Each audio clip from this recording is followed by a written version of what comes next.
Class শেষ করে বের হব, তখনই দেখি মায়া নামের মেয়েটা একটা ছেলেকে বেরেহেমভাবে হকিস্টিক দিয়ে মারছে। আর সবাই তাকিয়ে তাকিয়ে সেই দৃশ্য দেখছে, কিন্তু কেউ ছেলেটাকে উদ্ধার করার জন্য এগিয়ে যাচ্ছে না।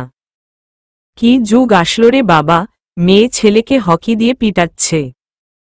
এই কুত্তার বাচ্চা, তুই আমার বান্ধবীকে কোনো সাহসে প্রপোজ করেছিস?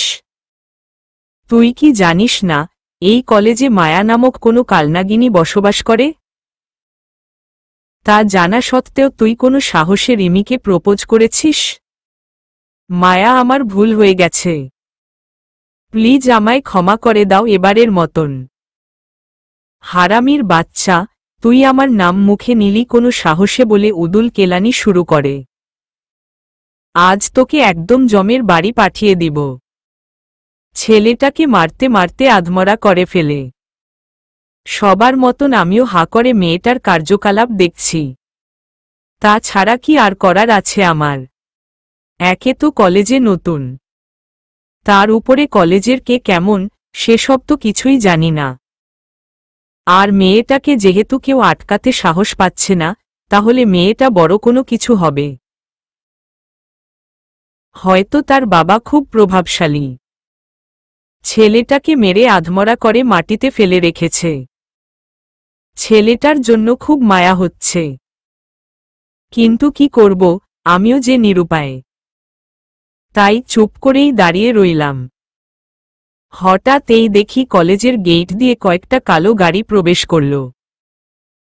পরে গাড়ির দরজা খুলে ভিতর থেকে কয়েকটা দানব বেরিয়ে আসল, যেগুলার উচ্চতা কম হলেও 6 ফিট, তার কম হবে না কেউ।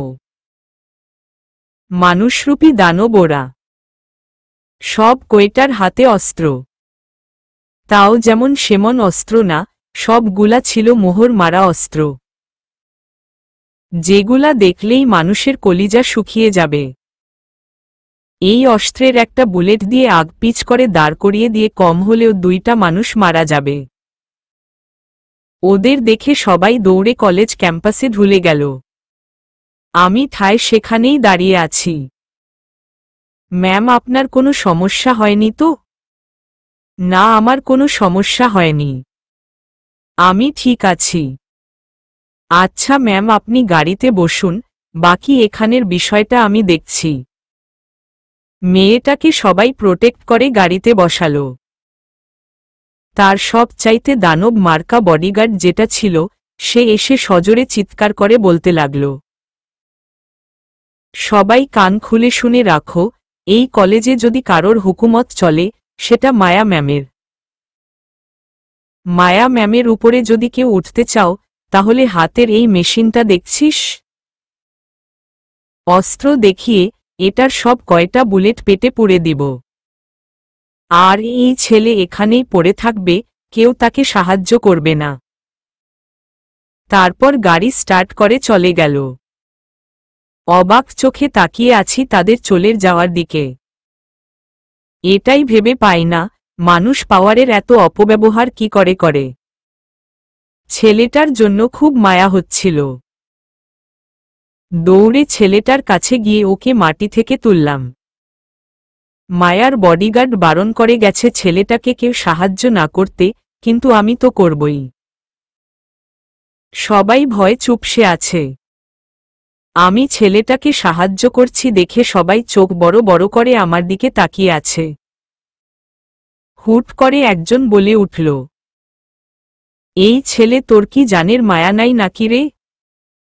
মায়ার বডিগার্ড যদি জানতে পারে যে সে বারণ করা সত্ত্বেও তুই তাকে সাহায্য করেছিস, তাহলে তোর মৃত্যু নিশ্চিত। আরে হো ভাই, ভয় আপনারা পেলে পেতে পারেন, কিন্তু আমি পাই না। ওরা আমায় মারবে তো? ওকে, আমিও রেডি মার খাওয়ার জন্য, কিন্তু তবুও অসহায়ের সাপোর্ট নিব। এই ছেলে, তুই মনে হয় কলেজে নতুন? হ্যাঁ তো, এই জন্যই তো এত উড়া উড়া ভাব গায়ে। কিছুদিন থাক কলেজে, তারপর জেনে যাবি মায়াকে, আর তার পাওয়ার কতটুকু। হ্যাঁ, হা ভাই হাসালেন। দুনিয়ায় তাহলে এখন পাওয়ারের খেলা চলে। হায়রে দুনিয়া। আর ভাই আপনি আমাকে নিয়ে টেনশন করতে হবে না, আমারটা আমিই দেখে নিব। ভাই তোর কলিজা আছে বলতে হয়। মুচকি একটা হাসি দিয়ে আমি আমার কাজে ব্যস্ত হয়ে পড়লাম। ছেলেটাকে হাত ধরে উঠিয়ে নিয়ে গিয়ে সিএনজিতে তুললাম। ছেলেটার অবস্থা বেশি একটা ভালো না। নাক মুখ দিয়ে অনবরত রিডিং হচ্ছে। সিএনজি নিয়ে সোজা হসপিটাল। হসপিটাল নিতে নিতে সে জ্ঞান হারিয়ে ফেলে। রাত বাজে 10টা, আমি এখনো ছেলেটাকে নিয়ে হসপিটাল। 11টার দিকে ছেলেটার জ্ঞান ফিরে আসে। তার আশেপাশে কেউ নাই। নার্স আমায় ডেকে বলল তার জ্ঞান ফিরেছে। আমি কেবিনের বাহিরে ছিলাম। কেবিনে গিয়ে দেখি আসলেই তার জ্ঞান ফিরেছে। সে আমায় দেখতে পেয়ে অবাক চোখে তাকিয়ে আছে আমার দিকে। ভাই জানি না তুই কে, আর তুই কেনই বা আমায় বাঁচিয়েছিস, তবে এটা বলবো তুই আমার জীবন বাঁচানোর জন্য দেবতা হয়ে এসেছিস। আরে ভাই কি বলছো এসব? আমার কর্তব্যবোধ থেকে আমি তোমায় বাঁচিয়েছি। তুই যেটাই বলিস না কেন, তবে সত্যি এটাই যে আমাকে বাঁচানোর জন্য খোদা তোকে পাঠিয়েছে। আজ তুই না থাকলে হয়তো সেখানেই আমি মরে পড়ে থাকতাম। কেউ আমায় বাঁচানোর জন্য এগিয়ে আসতো না। আর তার থেকে বড় কথা তুই এখনো হসপিটালে আমার জন্য পড়ে আছিস। কে ভাই তুই? আর কোথায় থাকিস? তোকে তো আগে কোনো দিন আমাদের কলেজে দেখিনি। আমি আকাশ মাহমুদ। এই শহরে আমি নতুন। তোমাদের কলেজেও আজ আমার প্রথম দিন। আর থাকি কোথায় সেটা এখনো নিশ্চিত করে বলতে পারবো না, তবে রাতে গিয়ে বাসা খুঁজব। পেয়ে গেলে তোমায় উত্তর দিয়ে দিব আমি কোথায় থাকি। ভাই তুই শহরে নতুন, তোকে হয়তো কেউ বাসা দিবে না, তবে তোর চিন্তার কোনো কারণ নেই। আমি আছি তোর পাশে। তুই আজ থেকে আমার ঘরেই থাকবি। থাকা খাওয়া নিয়ে কোনো টেনশন নেই তোর। আরে ভাই কি বলেন, আমি বাসা খুঁজে নিব। তোমার শুধু শুধু টেনশন করতে হবে না। ভাই মনে আঘাত দিস না। তুই আমার জন্য যা করেছিস, বলতাম তো সেটা কেউ করত না। প্লিজ তুই না করিস না। আচ্ছা ভাই, তোমার বাসায় এই থাকব। খুবই খুশি হলাম রে। আচ্ছা তুই কোনো ইয়ারে অ্যাডমিনে নিয়েছিস? আমি অনার্স দ্বিতীয় বর্ষে অ্যাডমিশন নিয়েছি। আরে কি বলিস? তাহলে তো তুই আমার ক্লাসমেট। হ্যাঁ। তাহলে তুই আমার সাথে ফর্মালিটিস কেন দেখাচ্ছসি? তুই করে বল। আচ্ছা ঠিক আছে, কিন্তু তোর নামটাই তো জানা হলো না। তোর নাম কি রে? আমার নাম প্রান্ত। তোর বাসায় কে কে আছে রে? আর আগে কোথায় থাকতি? বাসায় কেউ নেই। আর আগে কোথায় থাকতাম বলতে একটা বাসা ছিল আমার, কিন্তু সেটা সমস্যার কারণে ছেড়ে দিয়ে চলে আসছি। আচ্ছা তুই চাপ নিস না, তোর পাশে আমি আছি। যখন যা লাগে আপন ভাই হিসেবে আমায় বলবি। আর এখন ডক্টরের সাথে কথা বলে চল বাসায় চলে যাব। আরে প্রান্ত কি বলছিস তুই? তোর শরীর ভালো না, তোর হসপিটালে থাকা উচিত, কিন্তু তুই বাড়ি যেতে চাইছিস কেন? দোস্ত বাসায় মা আর ছোট বোনটা একারে। আজ সারাদিন হয়তো অনেক খোঁজ করেছে আমার। এখন না গেলে খুব টেনশন করবে রে। কি আর করা, প্রান্তর জন্য ডাক্তারের সাথে কথা বলতে হলো। পরে ওকে নিয়ে ওর বাসায় চলে গেলাম। বাসায় যাওয়ার সাথে সাথে তো প্রান্তর মা সে কি কান্না। আরে মা কান্না করছো কেন? দেখো আমার কিছুই হয়নি, শুধু একটু অ্যাক্সিডেন্ট করেছি। প্রান্ত ওর বাসায় মিথ্যা বলেছে। তবে কারণটা আমি জানি। সে হয়তো বাসায় টেনশন দিতে চায় না। সে তার মায়ের সাথে আমার পরিচয় করিয়ে দিল। মা, আজ থেকে আকাশ আমাদের বাসায় থাকবে। এই ছেলে না থাকলে আজ তোমার ছেলে হয়তো মরে যেত। আর তাছাড়া ওরও থাকার জায়গা নেই। শহরে এসেছে পড়ালেখা করার জন্য। আজ প্রথম দিন ক্লাস করে বাসা খোঁজ করার কথা ছিল, কিন্তু সে সারাটা সময় আমার সাথে না খাইয়ে হসপিটালে কাটিয়েছে। বাবা তোমায় কি বলে যে ধন্যবাদ দিব তা আমার জানা নাই। তবে আজ থেকে এই বাসায় তুমি আমার ছেলের মতোই থাকবে। উনার কথা শুনে ভিতরটা খুশিতে ভরে গেল। নিজের মা নাই, কিন্তু অন্য একটা মায়ের মতন মানুষকে পেয়ে গেলাম। প্রান্তর মা খাবার দাবারের ব্যবস্থা করল। দুজনে মিলে খেয়ে নিলাম। প্রান্তর মা ওকে খাইয়ে দিচ্ছে। এটা দেখে নিজের জন্মদাত্রী মাকে খুব মিস করতে লাগলাম। চোখ মুখ পুরো কালো হয়ে গেল। এটা হয়তো প্রান্তর মা বুঝে নিয়েছে। বাবা, আমি কিন্তু কিছুটা আন্দাজ করতে পারছি। তোমায় আগেই বলেছি, তুমি আমার বাসায় আমার ছেলের মতোই থাকবে। হা করো, আমি তোমায় খাইয়ে দিচ্ছি। উনি আমায় খাইয়ে দিচ্ছে, চোখের জল যেন ঝর্ণার মতন বয়ে পড়বে এখন। তাও নিজেকে কন্ট্রোল করে নিলাম। খাওয়া দাওয়া শেষে আমাকে একটা রুম ঠিক করে দিল। বাবা, আজ থেকে তুমি এখানেই থাকবে। রুমে এসে নিজের ব্যাগটা রেখে বিছানায় গা এলিয়ে দিয়েছি। সকালবেলা ঘুম থেকে উঠে নামাজ পড়ে নিলাম। পরে রেডি হচ্ছি কলেজের জন্য, তখনই প্রান্তর আম্মু এসে বলল, আকাশ নিচে নাস্তা লাগিয়েছি, যাওয়ার আগে খেয়ে যাবে কিন্তু। আচ্ছা আন্টি। নাস্তা করে আমি কলেজে চলে আসলাম। প্রান্ত কলেজে আসেনি। আর আসবেই বা কি করে, মায়া গতকাল তার কি হাল করেছে। আমি কলেজের গেট দিয়ে ঢুকতে ধরব, তখনই দেখি কলেজের ক্যাম্পাসে মায়ার বডিগার্ড সহ আরও প্রায় শতাধিক চেলাপেলা বসে আছে। আর মায়া টেবিলের উপরে পা তুলে বসে আছে। আমি তাদের দেখেও না দেখার ভান করে কলেজে প্রবেশ করতে ধরলাম, কারণ ওদের দিয়ে আমাকে কাজ কি? আমি এসেছি পড়াশোনা করতে। সেটাই করব আমি। হঠাৎ এই মায়ার বডিগার্ড আমায় ডাক দিল, এই ছোকরা এদিকে আয়। হা বলেন। কাল আমি শাসিয়ে যাওয়ার পরেও নাকি তুই সেই ছোকরাটাকে সাহায্য করেছিস? হা করেছি, কারণ আমি আমার কর্তব্য পালন করেছি। তুই কি জানিস তুই কার কথা অমান্য করেছিস? এই শহরের নাম নেতা আলিফ সাহেবের মেয়ের কথা অমান্য করেছিস। এর জন্য তোর সাজা হচ্ছে মৃত্যু। হা হা হা, কি বললি তুই? তুই আমার মারবি? খুব হাসি পাচ্ছে আমার।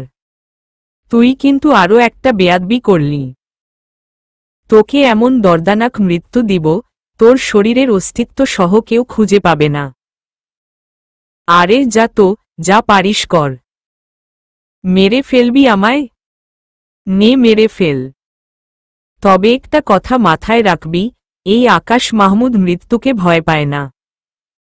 উল্টো মৃত্যু আরও আকাশ মাহমুদকে ভয় পায়। একটা শহরের রাজত্ব করতে পেরেই এতটা দাপট তোদের? তাহলে আমার কি করা উচিত? যেই ছেলে পুরো দেশকে মুঠো করে 10 বার গিলে খেয়ে ফেলেছে। এই ছোট লোক, অনেকক্ষণ ধরে দেখছি তুই বহু বকবক করছিস। এই তোরা তাকিয়ে তাকিয়ে কি দেখছিস? মার এই ছোট লোককে। ওকে মেরে ওর লাশ সহ নদীতে ফেলে দিয়ে আসবি। খুব বড় বড় কথা বলছে দেখছি এই ছোট লোকটা। আরে ম্যাডাম কুল। এত উত্তেজিত হওয়ার কিছুই নাই। আমি আগেই বলেছি যে আমি মৃত্যুকে ভয় পাই না। সো মেরে দিয়ে আমার লাশ গঙ্গায় ভাসিয়ে দিয়ে আসেন। কি, তোর এত বড় সাহস তুই আমার মুখের উপরে কথা বলিস? দাঁড়া, তোর হাড়গোড় প্যাকেট করছি। এই মার তোরা সব কয়টা মিলে ওকে। মায়ার কথা অনুযায়ী হুট করে কেউ একজন এসে আমায় শরীরের মধ্যে পিছন থেকে লাঠি দিয়ে আঘাত করে। আমায় মেরে উল্টো তার লাঠিই ভেঙে গেছে। ভাবছি আবার নিজের রূপে ফিরে যাব কিনা। যদি নিজের রূপে ফিরে যাই তাহলে তো আজ এই কলেজ ক্যাম্পাসে কয়েক শতাধিক লাশ পড়বে। ভিতরের জানোয়ারটা জেগে উঠল। এখন যদি ওদের কিছু না বলি তাহলে ওরা আমায় মারতে মারতে আধমরা করে ফেলবে। তার থেকে ভালো আমি ক্যাম্পাসটাকে শ্মশান বানিয়ে দেই। दुनिया इस बात पे चलती है, या तो मारो या तो खुद मर जाओ, लेकिन मैं तो मारने वालों में से नहीं हूं, क्योंकि बाप हमेशा बाप ही होते हैं। ভিতরের শয়তানটা রক্ত খাওয়ার জন্য তৈরি হয়ে গেছে। দুই পা পিছনে গিয়ে মায়ার আসল বডিগার্ডের ঘাড় ধরে মট করে ঘুরিয়ে ফেললাম। ব্যাস কাম তামাম। সেই ঘাড় মোটকে মাটির উপরে পড়ে আছে। পুরো ক্যাম্পাস আর মায়ার লোকেরা আমার দিকে হা করে চোখ পাকিয়ে তাকিয়ে আছে। কি হলো এটা? কারোর যেন কিছুই মাথায় ঢুকছে না। কিরে ছোটলোক, তুই এটা কি করলি? তখনই হেড স্যার ঘটনাস্থলের দিকে আসে। এই এখানে কি চলছে মায়া? কাল না তোমায় বারণ করেছি এসব গুন্ডাদের কলেজে আনবে না। তুমি তো দেখছি আমার কথা শুনবে না। একে তো ওদের নিয়ে এসেছ, দ্বিতীয়ত আবার মারামারিও করছ। স্যার অতিরিক্ত বলে ফেলেছেন কিন্তু। দেখছেন না এই ছেলে আমার বডিগার্ডকে মেরে মাটিতে শুইয়ে রেখেছে। মাথা কিন্তু বিগড়ে আছে স্যার। প্লিজ আপনি চলে যান আর আমাকে আমার কাজ করতে দিন। আরে ম্যাম, কি বলছেন এসব? আমি কখন আপনার বডিগার্ডকে মারলাম? সে তো আমার হাত লেগে এমনটা হয়ে গেছে। স্যার প্লিজ আপনি আমাকে বাঁচান। আমি সত্যি উনার বডিগার্ডকে মারিনি। অনিচ্ছা সত্ত্বে আমার হাত উনার ঘাড়ে লেগেছে আর উনি মাটিতে লুটে পড়েছেন। মায়া, তুমি তোমার গার্ড ফার্ড নিয়ে কলেজে থেকে চলে যাও। আর কলেজে আমাদের শান্তিতে ক্লাস করাতে দাও। না, আমি যাব না। আমি এই ছোটলোককে মেরাই কলেজ থেকে যাব। মায়া, ভুলে যেও না আমি তোমার প্রিন্সিপাল। আমার কথা যদি না শুনো এখন, তাহলে তোমায় কলেজ থেকে নাম বরখাস্ত করে বের করে দিব। পরে যা হবে দেখা যাবে। হয়তো আমায় মেরে ফেলবে তোমার লোকেরা, সেসব নিয়ে আমার আপত্তি নাই। কিন্তু এটা মনে রেখো, পুরো কলেজের সামনে তোমায় লজ্জা পেয়ে কলেজ ছাড়তে হবে। সেটাতে কিন্তু তোমার সম্মানহানি হবে। আরে স্যার, এই ছেলে আমার সাথে বেয়াদবি করেছে, আমার লোকের গায়ে হাত তুলেছে, আর আপনি তার এই পক্ষ নিচ্ছেন? মায়া, আমি জানি এই ছেলে কিছুই করেনি। কারণ তোমরা সংখ্যায় অনেক আর সে একা। তার থেকে বড় কথা, তোমার ছোটখাটো বিষয়ে গায়ে লাগে বেশি, সেটা আমি জানি। সো এখন এদেরকে কলেজ থেকে চলে যেতে বলো। কলেজে কোনো মারামারি আমি চাই না। যা করার তোমরা বাহিরে গিয়ে করো, সেটা তোমাদের ব্যাপার, কিন্তু কলেজে না। স্যার, কাজটা ভালো করলেন না। বাবার জন্য আপনাকে সম্মান দিতে হয় আমাকে। না হয় কিন্তু এখনই দাফন দিয়ে দিতাম আপনাকে। এই তোরা সব কয়টা কলেজের গেইটে গিয়ে অপেক্ষা কর। শুয়োরটাকে আজ কলেজের বাহিরে নিয়ে গিয়ে মারব। তারপর দেখব ওকে কে বাঁচায়। মায়ার কথায় সবাই চলে গেল। আমিও ক্লাসে ঢুকে পড়লাম। যাক, আল্লাহ বাঁচিয়েছে। এসেছি নিজেকে মানুষ করতে, কিন্তু সেখানেও অমানুষের দেখা। শুধু দেখাই না, জালেমের মতন অত্যাচার করে তারা পুরো কলেজে। কি করব ভেবে পাচ্ছি না।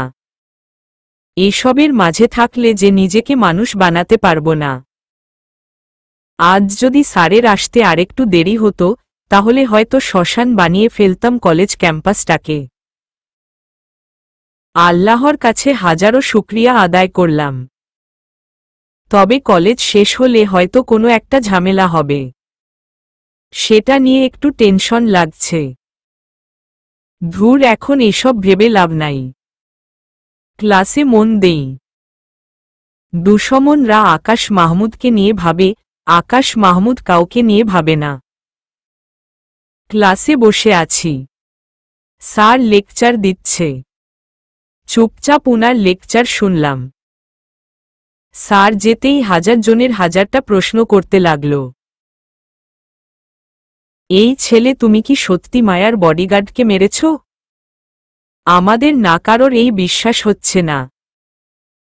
চোখগুলো এখনো ঘোলাটে লাগছে সে সিচুয়েশনের কথা মনে পড়লে। ভাই দেখো, আমি কাউকেই মারি নাই, অনিচ্ছা সত্ত্বে এমনটা হয়ে গেছে। আর আমি কোনো বীরপুরুষ যে একা এতগুলো মানুষের সামনে একজনকে মেরে মাটিতে শুইয়ে দিব? আমার কি জানের মায়া দয়া নাই? হ্যাঁ, আমরাও তো তাই বলি, যে ছেলেটার কি জানের মায়া দয়া নাই। তাহলে তুমি ইচ্ছা করে এমনটা করনি? না, আমি ইচ্ছা করে এমনটা করিনি। আমার মুখ থেকে না জনক উত্তর শুনে সবাই চুপসে গেল। ধুর যাক চুপসে, তাতে আমার কি? নিজের প্রচারণা করার জন্য কলেজে আসিনি, এসেছি পড়তে, আর আমি সেটাতেই ফোকাস করব। তবে সবাই বারবার আমাকে এটা কেন জিজ্ঞেস করছে তা আমি জানি। কারণ সবাই চায় মায়ার মুখের উপরে কেউ জবাব দিক। কিন্তু নৈরাশ হয় সবাই আমার কথায়। আমি এটাই বুঝি না, ছোট ছোট কীটপতঙ্গগুলা শয়তানকে বশে আনতে চায়। তার এটা জানে না, যেদিন শয়তানের মাথা হাঁটবে, সেদিন শয়তান পুরো দুনিয়াকে একপাশে রেখে সে অপর পাশ থেকে সবার বিপক্ষে একাই কানামাছি খেলবে। সেদিন রক্তের বন্যা কেউ আর ঠেকাতে পারবে না। সে যত বড়ই শয়তান হোক না কেন, গডফাদারকে বাক্সে বন্দি করা এতটা সহজ না। এসব নিয়ে ভাবছিলাম, তখনই অন্য স্যার ক্লাসে আসলো। ক্লাসে মন দিলাম। ক্লাস শেষ করে বের হয়ে দেখি, কলেজের গেইটের সামনে হায়নাগুলা আমার জন্য অপেক্ষা করছে। আমি অন্য এক ক্লাসমেটের সাহায্য নিয়ে অন্য রাস্তা দিয়ে পালিয়ে চলে এলাম। বাসায় এসে দেখি প্রান্ত আমার জন্য গেইটের সামনে অপেক্ষা করছে। সে আমাকে দেখতে পেয়ে, কিরে, আজ নাকি তুই মায়ার বডিগার্ডকে মেরে কাইতো করে দিয়েছিস? আরে না বেটা, সেসব কিছুই হয়নি। বেফাসভাবে আমার হাত লেগে এমনটা হয়ে গেছে। ও আচ্ছা, আচ্ছা, দেখি তোর হাতটা একটু দেখাতো আমাকে। হাত দেখে কি করবি? আরে এমনি দেখব। হাতটা দেখা তুই। হাতটা প্রান্তর দিকে এগিয়ে দিলাম।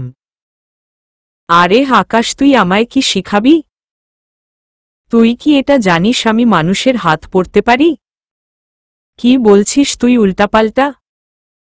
আরে কিছু না, চল বাসায় গিয়ে ফ্রেশ হয়ে খেয়ে নে। প্রান্তর কথার আগামাথা কিছুই বুঝতে পারলাম না। কি সব পাগলের মতন কথা বলছে সে? প্রান্তর সাথে বাসায় ঢুকে গেলাম। খেয়ে দিয়ে নিজের রুমে শুয়ে আছি। হঠাৎ এই আগের কথাগুলো মনে পড়ল। আমি আকাশ কি ছিলাম, আর এখন কি অবস্থায় আছি। তবে জানি না নিজেকে এই ভেসে কতদিন ধরে রাখতে পারব। এটা নিয়েই খালি মনের মধ্যে ভয় হয়। কখন না জানি আমার আবার আগের রূপে ফিরে যেতে হয়। এইসব নিয়ে ভাবতে ভাবতে ঘুমিয়ে পড়লাম। বিকাল বেলা প্রান্তর ডাকে ঘুম ভাঙল।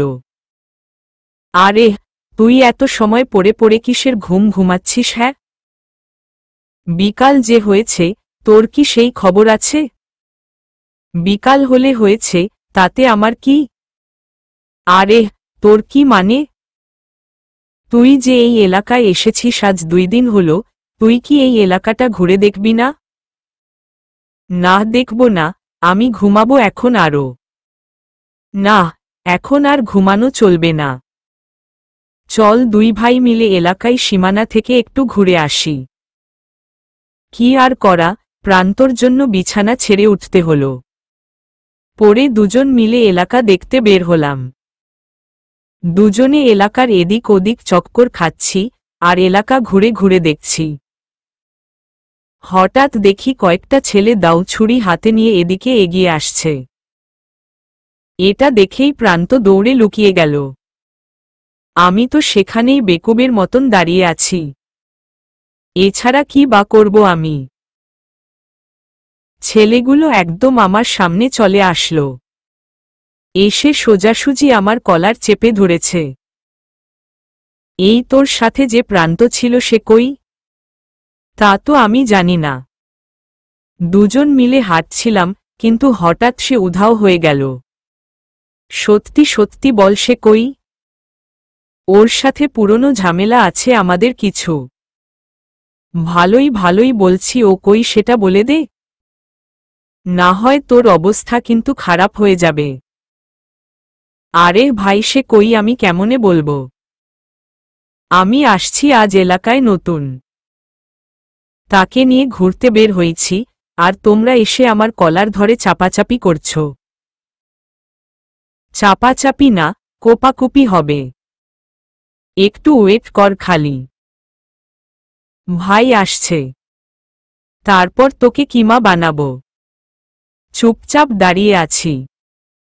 ঘন্টার আগামাথা কিছুই জানি না, আর তারা এসে আমায় শাসাচ্ছে। আবার কাকে জানি ফোন ও দিচ্ছে। যে ভাই মালটাকে পাইনি, তবে তার সাথে আরেকজন ছিল, তাকে পেয়েছি। তাকে এখন আমরা আটকে রেখেছি, আপনি আসেন। ভাই আমি তো আগা মাথা কিছুই বুঝতে পারছি না। আমি কি কোনো ভুল করেছি? না, তুই ভুল করিসনি, তবে ভুল মানুষের সাথে হেঁটেছিস। তার জন্য তোর সাজা হবে আজকে। এখন চুপচাপ দাঁড়িয়ে থাক। দেমাগ গরম করিস না। তাদের কথা মতন চুপচাপ দাঁড়িয়ে রইলাম। একটু পর একটা বিএম সিরিজের কার এসে সামনে দাঁড়ালো। কে সে দেখতেও পাচ্ছি না। তার ছেলে পেলে আমায় ঘিরে রেখেছে। মালটা কোথায়? বসো, মালটা ওই যে। এত সময়ে চেহারা দেখতে পেলাম লোকটার। লোকটা আমাকে দেখে সেখানেই আটকে গেল। এক পাও আর সামনে আগাচ্ছে না। বসো, কি হলো? মালটাকে দেখবেন হা আপনি? লা ইলাহা ইল্লা আন্তা সুবহানাকা ইন্নী কুনতু মিনাজ জালিমিন। আজ আর কারোর রক্ষা নাই। তোরা বাঘকে খাঁচায় বন্দি করেছিস। জীবনের মায়া যদি থাকে, তাহলে এখান থেকে দৌড়ে পালা, না হয় তো দাফন করার জন্য লাশটাও খুঁজে পাবি না। এটা বলেই বসো নিজে গাড়ি নিয়ে সেখান থেকে পালিয়ে চলে গেল। কিসের ড্রাইভার কিসের কি, নিজের যান বাঁচানো আগে ফরজ। সাঙ্গুপাঙ্গু সবাই বসের কাণ্ড দেখে অবাক। সবাই এখনো সেখানে দাঁড়িয়ে আছে। বসের কথা যেন তাদের কিছুই বুঝে আসলো না। একটা ছেলে বসকে ফোন লাগায়। অনেক কবার রিং করে, কিন্তু বসও ফোন ধরে না। শেষমেশ গিয়ে ফোন ধরে। বসো, আপনি এভাবে চলে গেলেন যে? তোরা এখানে সেখানে রয়ে গেছিস। তাড়াতাড়ি সেখান থেকে পালা। যাকে তোরা আটক করেছিস সে কোনো সাধারণ মানুষ না। সে একটা মনস্টার। প্রাণপ্রিয় ছোট ভাই, তাড়াতাড়ি পালারে তোরা সেখান থেকে।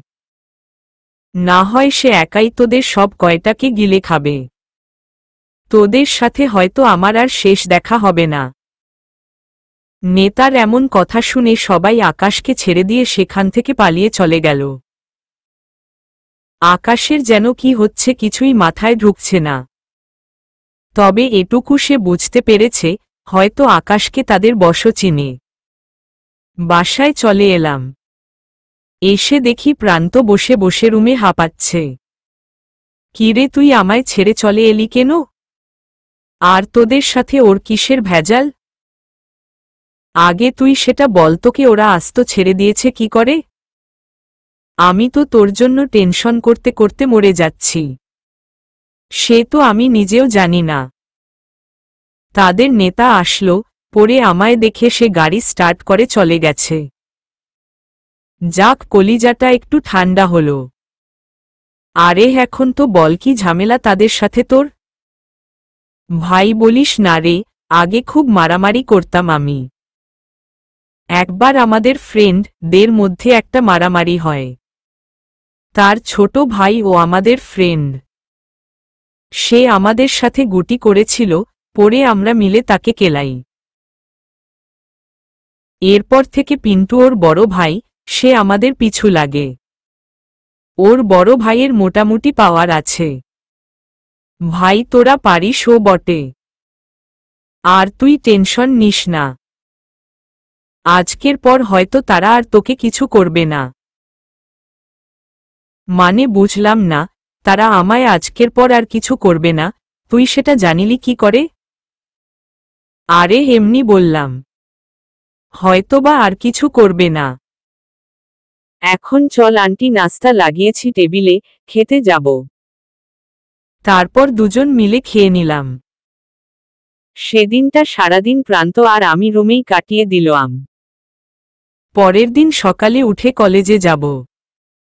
রেডি হয়ে কলেজের উদ্দেশ্যে রওনা দিলাম। প্রান্ত এখনো পুরোপুরি সুস্থ না। তাছাড়া মায়া তাকে কিছু একটা করে দেওয়ার ভয় আছে। শুধু প্রান্তকে না, মায়া আজ আমাকেও ছাড়বে না। আমি সেই রকমের প্রস্তুতি নিয়ে গেলাম। রিকশা করে কলেজে যাচ্ছি। হঠাৎ এই দেখি মায়া মাঝরাস্তায় লোকজন জড়ো করে আমার জন্য বসে আছে।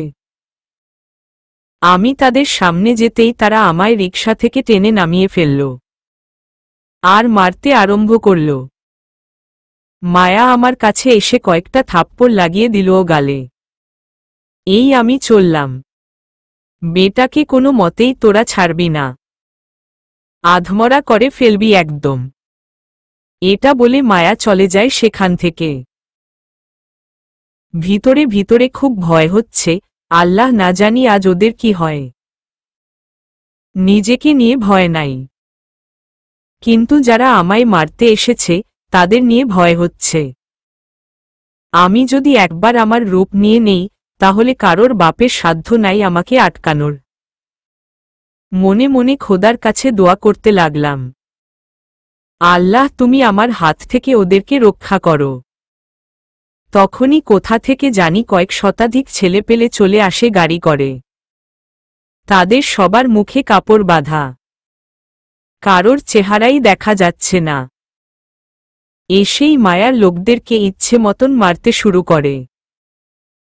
মারতে মারতে রক্তের নহর বানিয়ে ফেলেছে সেখানে। আর আমি তাদের কাণ্ড দেখে থয়ে তাকিয়ে আছি তাদের দিকে। কে এরা? আল্লাহ তুমি আমার হাত থেকে ওদেরকে রক্ষা করো। তখনই কোথা থেকে জানি কয়েক শতাধিক ছেলে পেলে সেখানে চলে আসে গাড়ি করে। সবার মুখে কাপড় বাঁধা, কারোর চেহারা দেখা যাচ্ছে না। এসেই মায়ার লোকদের ইচ্ছে মতন মারতে শুরু করল। মারতে মারতে রক্তের নহর বানিয়ে বানিয়ে ফেলেছে সেখানে। আর আমি তাদের কাণ্ড দেখে থয়ে তাকিয়ে আছি তাদের দিকে। মায়ার লোকজন মার খেয়ে সবাই মাটির সাথে গড়াগড়ি করছে। কে এরা, আর কেনই বা এমন করে মারছে মায়ার লোকেদের? আবার আমায় চারপাশ থেকে প্রোটেক্ট করে রেখেছে। হাজারটা প্রশ্ন মাথার মধ্যে ঘুরপাক খাচ্ছে। তখনই দেখি গতকালের সেই পিন্টু গাড়ি থেকে নামছে, যারা প্রান্তকে মারতে এসেছিল। ও এতক্ষণে বুঝতে পারলাম এরা কার ছেলেপেলে। তবে ও হঠাৎ এখানে কেন? তখনই পিন্টু এসে আমায় চমকে দিল, ভাই আপনি আমায় মাফ করে দেন। গতকালের জন্য আমি আপনার পা ধরে ক্ষমা চাইছি। ভাই প্লিজ আপনি আমায় মাফ করে দেন। আর কোনো দিন ওমন ধারা ভুল হবে না। আরে ভাই তুমি কে? আর কেনই বা আমার কাছে মাফ চাইছো? ভাই আমি আপনার সামনে ছোটখাটো একটা মশামাছি। আর কাল আমার ছেলেপেলেরা যা করেছে সেটার জন্য আমি লজ্জিত ভাই। আরে ভাই, আমি একজন সাধারণ মানুষ। আমার কাছে এভাবে মাফ চাওয়ার কি আছে? তোমার কত লোকজন আর কত পাওয়ার, তাও আমার মতন মানুষের কাছে এভাবে মাফ চাচ্ছ কেন? ভাই আমি জানি আপনি সাধারণ কি অসাধারণ। সবাই আপনাকে চিনতে ভুল করলেও আমি আপনাকে চিনে ফেলছি। আপনি যদি চান তাহলে আমার মতন কয়েক হাজার সাঙ্গুপাঙ্গু তৈরি করতে পারবেন। আপনাকে চিনতে আমি ভুল করিনি ভাই। কোনো এক রাতে আমি পালিয়ে এসেছিলাম প্রাণ হাতে নিয়ে। সেই রাতে কিছু সংখ্যক ছেলে নিয়ে কয়েক শতাধিক ছেলেপেলেকে চিরতরে নিদ্রায় পাঠিয়ে দিয়েছিলেন। আপনি সেই ভয়ঙ্কর মনস্টার। সেদিন রক্তের স্রোতে আপনার চেহারা ভালো করে দেখতে পারিনি, তবে আপনার আগুনের মতন জ্বলজ্বল করা চোখগুলো আমি দেখেছিলাম। চুপচাপ সবকিছু ভুলে যা। আর আমি কে সেটা যখন জেনেই গেছিস তাহলে মুখে তালা লাগিয়ে ফেল। আর তোরা মায়ার লোককে মারলি কেন? মায়ার বাবা কে সেটা কি তোরা জানিস না? ওর বাবার কানে যদি এসব খবর যায় তাহলে তুই পিন্টুকে তো জীবিত কবর দিয়ে দিবে। ভাই আপনি কে সেটা আমার মুখ থেকে কেউ জানতে পারবে না। আর মায়ার বাবা যত বড় নেতা হোক না কেন, আপনি তার বাপেরও বাপ। আপনার গায়ে হাত দিবে এমন বুকের পাটা কারোর নাই এই শহরে। এই শহরে কেন, পুরো দেশে একটা মানুষ পাওয়া যাবে না। আর হ্যাঁ আমি জানি মায়ার বাবা অনেক পাওয়ারফুল মানুষ, তবে আপনি থাকতে মায়ার বাবা আমাদের একটা লোম ও বাঁকা করতে পারবে না।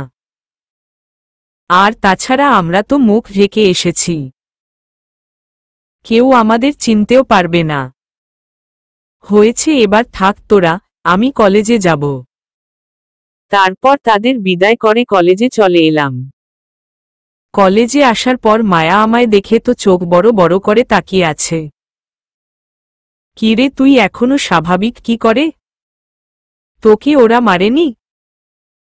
হা হা, আমায় মারবে কি, বিপরীত পক্ষ এসে তোমার লোকদের মেরে গেছে। এই কি বললি তুই? আমায় তুমি করে বলার সাহস কে দিয়েছে তোকে? কেউ দেয় নাই। তাহলে বললি কেন? ইচ্ছে হয়েছে তাই বলেছি। দাঁড়া তোর ইচ্ছে বের করছি, এটা বলে ঠাসস করে আকাশের গালে থাপ্পড় বসিয়ে দেয়। থাপ্পড় খেয়ে লজ্জায় পড়ে গেলাম। তবে ভাগ্যিস তেমন কেউ দেখেনি। ইচ্ছে করছে মায়াকে থাপ্পড় মেরে এখানেই ফেলে রাখি। শুধু মেয়ে বলে বেঁচে গেল। কিরে এখন কেমন লাগছে? আর কোনো দিন আমায় আপনি ছাড়া তুমি বলার চেষ্টা করবি তো সোজা জুতা মেরে দিব গালে। কোথা থেকে যে আসে ছোটলোকের দল। এই যে গায়ে হাত দিছেন কিছু বলি নাই। বংশ নিয়ে ভুলেও কথা বলবেন না, তাহলে কিন্তু ইজ্জত রাখব না। কি করবি তুই আমার? হ্যাঁ, ইজ্জতের 12টা বাজিয়ে দিব। দেখি তোর কত বড় সাহস, তুই আমার ইজ্জতের 12টা বাজা। কোনো কিছু ভাবা ছাড়াই মায়াকে জোর করে নিজের কাছে নিয়ে আসলাম। পরে মায়ার ঠোঁট জোড়ায় চুমু বসিয়ে দিলাম। একদম পাক্কা 5 মিনিট চুমু খেয়েছি। সে অনেক জোরাজুরি করেছে ছাড় পাওয়ার জন্য, কিন্তু ছাড়েটা কে ওকে। 5 মিনিট পর মায়াকে ছেড়ে দিলাম। খুব হাঁপাচ্ছে সে, চোখে মুখে পানি চলে এসেছে তার। কুত্তার বাচ্চা, তোর কত বড় কলিজা যে তুই আমায় কিস করিস? তোর তো আজ আমি 12টা বাজিয়ে দিব। তোর মরার সময় হয়ে এসেছে। তুই খালি একটু অপেক্ষা কর। আমি পাপাকে ফোন দিচ্ছি। ওকে দাও দাও, যাকে ফোন দেওয়ার দাও। আমি ভয় পাই না। সে মোবাইল ফোন নিয়ে ওর পাপাকে ফোন দিতে যাবে, তখনই ওর ফোনে এক ফোন আসে। ম্যাম হুট করে কোথা থেকে জানি কয়েক শতাধিক ছেলেপেলে চলে আসে। পরে তারা আমাদের বেরেহেমভাবে মারতে শুরু করে। তার জন্য আমরা মালটার কিছু করতে পারিনি। কি হো, এসব কি হচ্ছেটা কি? তোরা এত ছেলেপেলে থেকে কি করেছিস তাহলে? ম্যাম সরি, আমরা বুঝতেই পারছি না কি ঘটেছে আমাদের সাথে। রাখো তুই ফোন। মায়া ফোন রেখে দিয়ে আমার দিকে চোখ গরম করে তাকিয়ে আছে। কি আরো চুমু খেতে ইচ্ছে করছে? তাহলে কাছে আসো, আবার জড়িয়ে ধরে চুমু দেই। তোকে আমি শায়েস্তা করেই ছাড়ব। একে তো তোর এই আচরণের জন্য, দুই তোর কারণে আমার ছেলেপেলেরা মার খেয়েছে সেই জন্য। কতদিন কাকতালীয় ভাবে বেঁচে যাবি? মনে রাখিস আমি একটা বাঘের মেয়ে। যে এক ডাক দিল পুরো শহর কাঁপে। আর তার মেয়ের সাথেই পাঙ্গা। পাখনা কেটে দিব তোর, ওয়েট কর খালি। এই শহরে সবাই এক নামে চিনে আমায় লেডি ডন। তুই সেই লেডি ডনের সাথে বেয়াদবি করেছিস, এটার ফল তুই পেয়ে যাবি। তারপর হনহনিয়ে আকাশের সামনে থেকে চলে গেল।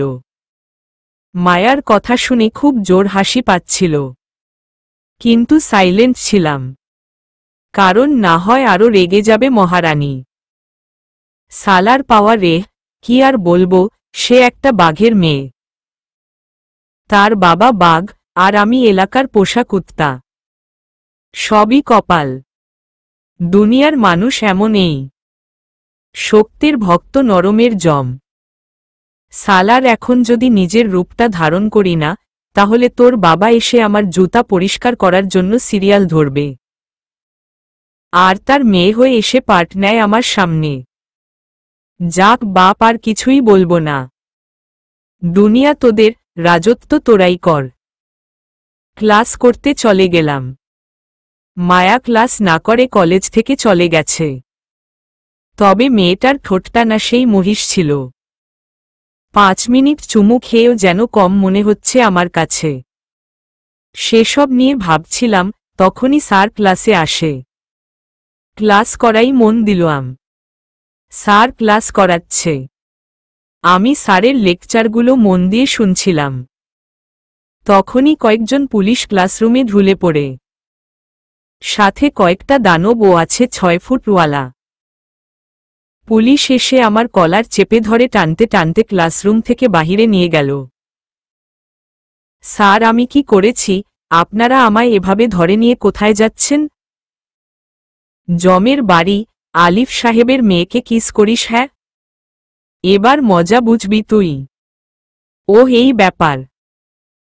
তার মানে মায়া পুলিশে পাঠিয়েছে আমায় ধরে নিয়ে যাওয়ার জন্য। মেয়েটার যে এত রাগ, তা বুঝতেই পারিনি। আমি জানতাম সে আমার উপরে প্রচণ্ড ক্ষেপা। কিন্তু এত তাড়াতাড়ি আমার 12টা বাজাবে, সেটা আমি বুঝতে পারিনি। পুলিশগুলো আমায় টেনে হেঁচড়ে কলেজ মাঠে নিয়ে গেল। সেখানে গিয়ে দেখি মায়া আর তার সাথে একটা লোক দাঁড়িয়ে আছে। মায়া আমায় দেখতে পেয়ে, বাবা এই ছোট লোকটা আমার সাথে বেয়াদবি করছে, ওরে আজকে আমি ছাড়ব না। মায়া এসে আকাশের গালের মধ্যে কয়েকটা থাপ্পড় বসিয়ে দেয়। তখনই পিছন থেকে মায়ার সাথে থাকা লোকটা মায়াকে আটকায়। মায়া তুই ঘরে যা, আমি ওকে দেখছি। আমার মেয়ের সাথে বেয়াদবি করার ফল ওকে আমি বুঝিয়ে দিব। লোকটার কথা শুনে বুঝতে বাকি রইল না যে তিনি মায়ার বাবা। মায়া চলে গেল। আর মায়ার বাবা এসে আকাশের কলার চেপে ধরে। এই শুয়োরের বাচ্চা, তোর কত বড় সাহস যে তুই আমার মেয়ের সাথে অসভ্যতা করিস? তুই কি জানিস না মায়া কার মেয়ে? স্যার আমি কিছুই করিনি।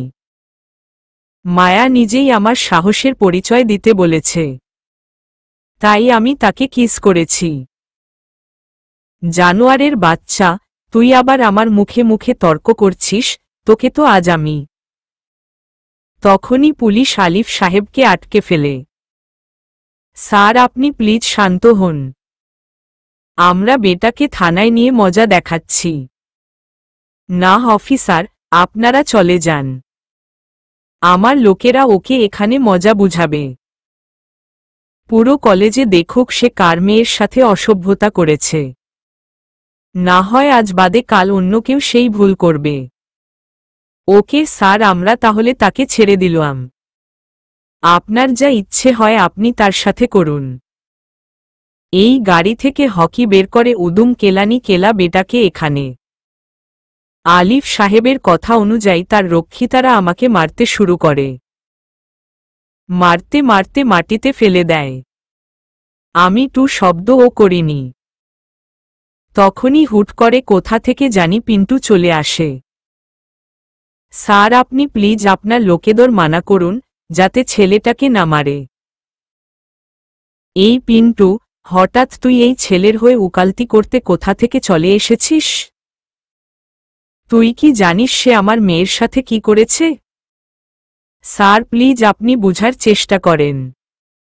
যাকে আপনারা মারছেন সে কে আপনারা তা কেউ জানেন না। এই পিন্টু, বেশি বকবক করিস না, তাহলে কিন্তু তোর ও 12টা বাজিয়ে দিব। স্যার, আপনার দরকার হলে আমায় মারেন, তাও প্লিজ ছেলেটাকে ছেড়ে দিন। না হয় তো কাল সকালে কেউ আর দুনিয়ার আলো দেখতে পাবেন না। যাকে আপনারা মারছেন সে একটা ঘুমন্ত হায়না। একবার চটে গেলে সব কয়টার রক্ত পান করা ছাড়া থামবে না। পিন্টু, তুই পাগল হয়ে গেছিস, হসপিটালে গিয়ে ডক্টর দেখা। স্যার, আপনার পায়ে পড়ি, ছেলেটাকে ছেড়ে দেন। পিন্টু আলিফ সাহেবের পায়ে পড়ে যায়। তখনই আকাশ পিন্টুকে ইশারা করে বলে চুপ থাকতে। ওকে স্যার, আমি চললাম, আপনাদের যা ইচ্ছে হয় করুন। আমার আর কিছু বলার নেই। জানের মায়া যার নেই তাকে হাজার বলেও বুঝানো যাবে না। পিন্টু সেখান থেকে চলে যায়। আলিফ সাহেবের লোক আকাশকে মারতে মারতে আধমরা করে ফেলেছে। আকাশ মাটিতে পড়ে আছে। তখনই কলেজের গেট দিয়ে 11টা হায়না প্রবেশ করে হাতে বিশাল বড় বড় অস্ত্র নিয়ে। আলিফ সাহেব হায়নাগুলোকে দেখে থরথর করে কাঁপতে শুরু করে। হায়নার গলার শব্দ শুনে মাটিতে শুয়েই সজোরে হাসতে আরম্ভ করে। মেনে बोला था मेरा दिमाग घाटी तो 2 घट ना घाटी। এখন কার বাপের সাধ্য আছে দেখি, পারলে তোরা আমাকে রক্ত খাওয়া থেকে আটকা। মাটি থেকে উঠে দাঁড়ালাম, কিন্তু নিজের শরীরের ব্যালেন্স রাখতে পারছি না। ঢুলে পড়ে যাচ্ছিলাম বারবার। তখনই হায়নার দল এসে আমায় ধরে ফেলে। ভাই, আপনি ঠিক আছেন তো? আপনার এই অবস্থা যে করছে তাদের তো আজ শ্মশান ঘাট পর্যন্ত এগিয়ে দিয়ে আসব। হ্যাঁ, আমি ঠিক আছি। আর তোদের কিছু করতে হবে না, ওদের আমিই দেখছি।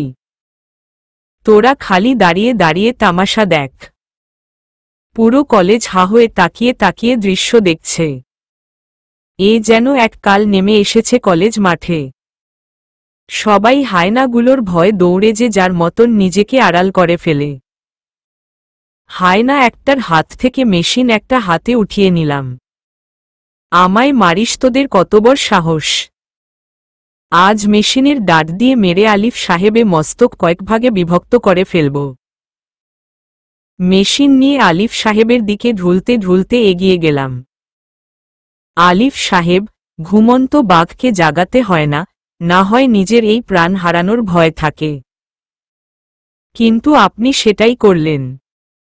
এখন আমার হাত থেকে আপনাকে কে বাঁচাবে? এই ছেলে, তুই কাকে কি বলছিস? তুই জানিস না আমি কে? আমার কত পাওয়ার! আমি চাইলে তোকে এখানেই মেরে পুঁতে ফেলতে পারি। হা হা হা! আলিফ সাহেব, আপনার কথা শুনে প্রচুর হাসি পাচ্ছে। আপনি যা বললেন তা কখনোই পারবেন না। কারণ এই যে দেখছেন হায়নাগুলো, এক একটা রক্তচোষা হায়না। একটা হায়না যদি আপনার বিপক্ষে দাঁড়িয়ে যায়, তাহলে 3 অক্ষরের আলিফ নামের মতন আপনাকেও মেরে 3টা খণ্ডে বিভক্ত করে ফেলবে। এই তোরা তাকিয়ে কি দেখছিস, ছোকরাটা সহ সব কয়টাকে মেরে কোমায় পাঠিয়ে দে। বদমাসটা অনেক কথা বলছে দেখি। আমিও দেখতে চাই ওর কত বড় আস্পর্ধা, সে আমায় হুমকি দেয়। মার খেয়েও মেজাজটা শান্ত করে রেখেছিলাম, কিন্তু এবার মনে হচ্ছে সব কয়টার 12টা বাজাতেই হবে। মেশিনের ডাটটা উল্টো ঘুরিয়ে আলিফ সাহেবের মাথায় বাড়ি দিতে ধরলাম, তখনই ধাপাস করে উল্টো আমি মাটিতে পড়ে গেলাম। এমন সময় চিফ মিনিস্টারের গাড়ি কলেজের গেট দিয়ে প্রবেশ করে। আলিফ সাহেব চিফ মিনিস্টারকে দেখেই সেলুট দিয়ে দাঁড়িয়ে পড়ে। চিফ মিনিস্টার তার সালামের উত্তর না নিয়ে সোজা আলিফ সাহেবের কলারের মধ্যে ধরে ফেলে। এই জানোয়ার, তুই কার গায়ে হাত দিয়েছিস তুই জানিস? এই ছেলের যদি কিছু হয়, তাহলে কবরের তলে গিয়ে লুকালেও শান্তি পাবি না। সেখান থেকে তুলে আবার হত্যা করবে তোকে। শুধু তোকে না, সাথে আমাকেও উপরের টিকিট ধরিয়ে দেবে। মিনিস্টার সাহেব, আপনি এসব কি বলছেন উল্টোপাল্টা? এইটুকু ছেলের কিসের এত ক্ষমতা? বাপ, তোকে বোঝানোর ক্ষমতা আমার নাই। বিশ্বাস কর, যেই 11 জনকে চোখের সামনে দাঁড়িয়ে আছে দেখছিস, এগুলা কোনো মানুষ না, এগুলা এক একটা চিতাবাঘ। এখান থেকে একজনও যদি তোর বিপক্ষে দাঁড়িয়ে যায়, তাহলে তোর বংশ সহ কবরের তলে পাঠিয়ে দিবে। মিনিস্টার সাহেব, সত্যিই আমার মাথায় কিছু কাজ করছে না। আরে বেটা, তোর মোটা মাথার গুষ্টি মারি। আগে নিজের জান বাঁচানো ফরজ। তুই যা জাহান্নামে, আমি এই ছেলেকে নিয়ে আগে হসপিটাল যাই। না হয় বেটা পড়ে আমাকেও ছাড়বে না। চিফ মিনিস্টার নিজে আকাশকে মাটি থেকে কোলে তুলে নেয়। পরে আকাশকে নিয়ে সোজা হসপিটালে চলে যায়।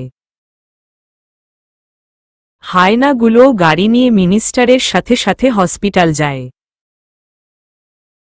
আলিফ সাহেব তখনও সেখানে ঠায় দাঁড়িয়ে আছে। পিন্টু গেটের বাহির থেকে দাঁড়িয়ে দাঁড়িয়ে সব তামাশা দেখছিল। সে আলিফ সাহেবের মুখে হতাশা দেখে ভিতরে আসে। স্যার, আপনায় বলেছিলাম এই ছেলে কোনো যেমন তেমন ছেলে না। এই ছেলেকে মারা এত সহজ না। আর যদি কেউ ভুলে মেরেও দেয়, তাহলে তাকে যেই কবরস্থানে দাফন করবে, সেই কবরস্থানের সব মুর্দার কবর থেকে উঠে পালাবে। এই ছেলে এমন এক খাতারনাক ভাইরাস। স্যার, এখন আমি চললাম, আর যাওয়ার আগে একটা কথা বলে যাই। কয়েকজন হুজুরকে মোটা অঙ্কের টাকা দিয়ে আগ থেকে খবর দিয়ে রাখিয়েন, যেন তারা আপনার জানাজা পড়ায়। না হয় এমন বেরেহেমভাবে আপনাকে মারবে, যে হুজুররা আপনার লাশ দেখার পর কেউ জানাজা পড়ানো তো দূরের কথা, আপনার লাশের কাছে মশামাছি পর্যন্ত ভয় যাবে না। এই পিন্টু, তুই কি আমাকে হুমকি দিচ্ছিস? না স্যার, আপনায় সতর্ক করছি। কারণ এই চিতাবাঘটাকে আহার করতে আমি নিজ চোখে দেখেছি। এবার চললাম স্যার। পিন্টু সেখান থেকে চলে আসে। আলিফ সাহেবের মাথায় এখনো ঢুকছে না যে কে এই ছেলে, আর কিসের এত পাওয়ার এই ছেলের, যে মিনিস্টার পর্যন্ত মরণের ভয়ে ছুটে এসেছে। ধ্যাত, মাথাটা যেন জ্যাম হয়ে গেছে। বাড়িতে যাওয়া দরকার। না হয় মাথা আরও জ্যাম হয়ে যাবে। পরে তিনি বাসায় চলে যায়। অন্যদিকে আকাশকে হসপিটালে অ্যাডমিট করানো হয়। প্রান্তর বাসার মানুষ খবর পেয়ে তাড়াতাড়ি দৌড়ে হসপিটালে আসে। এসে দেখে চিফ মিনিস্টার আকাশের পাশে বসে আছে। প্রান্তর পরিবার চিফ মিনিস্টারকে দেখে থতমত খেয়ে যায়। প্রান্ত ডাক্তারকে জিজ্ঞেস করে, আকাশ এখন কেমন আছে? আপনার ওর ট্রিটমেন্ট করছেন তো ভালো করে? ইনশাআল্লাহ মোটামুটি ভালো। তোমাদের চিন্তার কোনো কারণ নেই। চিফ মিনিস্টার নিজে তদারকি করে নিয়ে এসেছে সেখানে ভালো করে ট্রিটমেন্ট হবে না মানি। যাক, তাহলে আকাশ ঠিক আছে? হ্যাঁ, ঠিক আছে। তবে 2-1 দিন হসপিটালে রেখে পড়ে তোমরা বাসায় নিয়ে যেও। আচ্ছা ডক্টর। প্রান্ত আকাশের কেবিনে ঢুকে তখনই চিফ মিনিস্টার তাদেরকে বলে, এই ছেলে তোমাদের বাড়িতে উঠেছে মনে হয়? হ্যাঁ স্যার, সে আমাদের বাসাতেই থাকে। আচ্ছা ঠিক আছে, তবে তোমরা কিন্তু ওর ভালোভাবে খেয়াল রেখো। ওর যেন কোনো কিছুর কমতি না হয়। টাকা পয়সার দরকার হলে আমায় ফোন দিবে। এই যে ধরো আমার কার্ড। কোনো কিছুর দরকার পড়লেই আমাকে স্মরণ করিও। আচ্ছা স্যার, তবে একটা জিনিস মাথায় কাজ করছে না। কে এই আকাশ, আর চিফ মিনিস্টার কেন ওকে নিয়ে হাসপাতালে আসলো? মাথায় তো কিছুই খেলছে না। না, আকাশ সুস্থ হোক, তার থেকে এসবের উত্তর জানব। রাতের দিকে আকাশের জ্ঞান ফিরে আসে। আকাশকে আরও 2 দিন হসপিটালে রেখে বাড়িতে নিয়ে যাওয়া হয়। এই 2 দিন হায়নাগুলো পুরো হসপিটাল পাহারা দিয়েছে। কেউ যেন আকাশের ক্ষতি করতে না পারে। বাড়িতে নিয়ে আসার পর আকাশ রাতের বেলায় বিছানায় শুয়ে আছে। তখনই প্রান্ত আকাশের রুমে আসে। আকাশ, তোকে একটা কথা জিজ্ঞেস করার ছিল। হ্যাঁ বল। তুই কি সত্যি করে বল। কি তোর পরিচয়? আর তোকে আলিফ সাহেব মেরেছে, সেখান থেকে চিফ মিনিস্টার কেন তোকে উদ্ধার করল? আরে আমি কে মানি? কি সব আবোল তাবোল বকছিস? আমি সত্যি জানতে চাই আকাশ। আমি আকাশ মাহমুদ। আর চিফ মিনিস্টার কেন আমায় উদ্ধার করেছে তা আমি জানি না। আমি সাধারণ একটা মানুষ। ভাই, তুই আমায় ধাঁধা পড়াবি? আমি জানি তোর এই পরিচয়টা নকল। তোর লুকানো একটা পরিচয় আছে। না হয় এত বড় কর্মকর্তা তোকে বাঁচাতে আসতো না। আমি গলায় জোর দিয়ে বলতে পারবো তুই আকাশ মাহমুদ না। তুই যখন মোটামুটি শিওর হয়ে গিয়েছিস আমি আকাশ মাহমুদ না, আমার আরও একটা পরিচয় আছে, তাহলে এত বকবক করছিস কেন? ভাই বল না প্লিজ। আমি কি সেটা এখন বলবো না। সেটা সময়ে আপনি জেনে যাবি। এখন প্লিজ এসব নিয়ে আর কথা তুলিস না। আচ্ছা ঠিক আছে। এভাবেই 4-5 দিন কাটে। এখন আকাশ মোটামুটি সুস্থ কলেজে যাওয়ার জন্য। প্রান্ত ও এতদিনে কলেজে যায়নি। আকাশ সুস্থ হওয়ার পর দুজনে একসাথে কলেজে যাওয়ার জন্য রওনা দেয়। কলেজে পৌঁছে দেখে ক্লাস শুরু হতে আরও সময় বাকি আছে। তাই দুজনে বসে বসে ক্লাসরুমের বাহিরে আড্ডা দিচ্ছে। সবাই আকাশের দিকে ঘুরে ঘুরে তাকাচ্ছে বারবার। কলেজের সবার মনে একটাই প্রশ্ন, কে এই ছেলে? তবে কেউ সাহস করে জিজ্ঞেসও করতে পারছে না। পোশাক আশাক দেখে তো তেমন উচ্চ বংশের মনে হয় না, কিন্তু ছেলেটাকে বাঁচানোর জন্য চিফ মিনিস্টার নিজে কলেজে চলে এসেছে। আবার হুট করে দানব কয়েকটাও কলেজে ঢুকে পড়ে। ক্লাস শুরু হয়। আকাশ প্রান্ত দুজনেই ক্লাস বসে বসে লেকচার শুনছে। তবে আকাশের ক্লাসের দিকে কোনো মন নেই। এসেছিলাম খারাপ পরিবেশ ছেড়ে ভালো কিছু করতে, কিন্তু এই শহরের পরিবেশটা যে আরো দূষিত তা কখনো জানতাম না। নাহমায়ার বাবা যদি আর বাড়াবাড়ি না করে, তাহলে আমিও সব ভুলে যাব। কিন্তু আবার যদি কিছু করার ট্রাই করে, তাহলে সত্যি এবার দাফন কাফনের ব্যবস্থা আমি নিজেই করব। আলিফ সাহেব তো ঠান করেই রেখেছে যে এই ছেলেকে সে কোনো মতেই ছাড়বে না। ওর জন্য চিফ মিনিস্টার ওর কলার ধরেছে। এই ছেলেকে তো ছেড়ে দেওয়ার প্রশ্নই আসে না। আজ কলেজের বাহিরে আমি আমার সমস্ত ছেলেপেলে নিয়ে দাঁড়িয়ে থাকব, আর ওই বদমাসটার 12টা বাজাব। ঠিক ঠিক তিনি তাই করেন। তিনার সমস্ত ছেলেপেলে নিয়ে দাঁড়িয়ে থাকেন। আকাশ আর প্রান্ত ক্লাস শেষ করে বের হয়। তখনই তারা দেখতে পায় কলেজের বাহিরে অনেক ছেলেপেলে। এত ছেলেপেলে যে কলেজের বাহিরের কোনো দৃশ্য দেখা যাচ্ছে না। মাও এসেছে। ওকে আলিফ সাহেব, আজ আমার খেল দেখতে পাবেন। আকাশ এখন কি করবি রে? আলিফ সাহেব তো পুরো দলবল নিয়ে চলে এসেছে। তুই নিজেকে সেভ কর, আমি আমারটা দেখছি। প্রান্ত ক্লাসরুমের ভিতরে ঢুকে পড়ে আবার। আর আকাশ সামনের দিকে এগিয়ে যায়। এই বদমাস, এবার পালাবি কোথায়? দেখ আমার কত ছেলেপেলে। এরা সব কয়টা মিলে আজ তোর 12টা বাজাবে। আরে আলিফ সাহেব, আমি পালাইতে আসি নাই, তোদের উল্টো ধাওয়া করতে আসছি। আজ তোরা সব কয়টা চামচিকা এক জায়গায় আটকে গেছিস।